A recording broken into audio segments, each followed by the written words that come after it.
વાત વડોદરાની, જ્યાં ફતેગંજ બ્રિજ પર ટ્રિપલ અકસ્માતની ઘટના ઘટી, જ્યાં પાછળથી આવતા ડમ્પરે કારને ટક્કર મારી અને અકસ્માત સર્જાઈ ગયો। આ અકસ્માતમાં 3 કારનો કચ્ચર ઘાણ નીકળી ગયો છે। દુર્ઘટનામાં જાનહાનિ કે ઈજાના કોઈ અહેવાલ નથી, પણ બ્રિજ પર અકસ્માતને પગલે આ ટ્રાફિક જામ સર્જાઈ ગયો। આ દ્રશ્યો આપ જુઓ।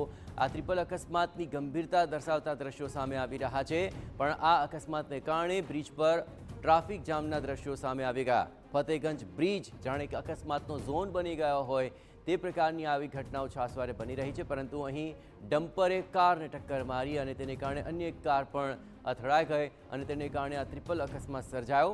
પણ આ અકસ્માતને કારણે બ્રિજ પર ટ્રાફિક જામ સર્જાઈ ગયો હતો। અહીંથી અવરજવર કરતા વાહન ચાલકોને પણ ભારે મુશ્કેલીઓનો સામનો કરવો પડ્યો। પણ આ ફતેગંજ બ્રિજ છે તે જાણે અકસ્માતનો ઝોન બની ગયો હોય તે પ્રકારે આ પહેલાં પણ અનેક ઘટનાઓ અકસ્માતની સામે આવી ચૂકી છે।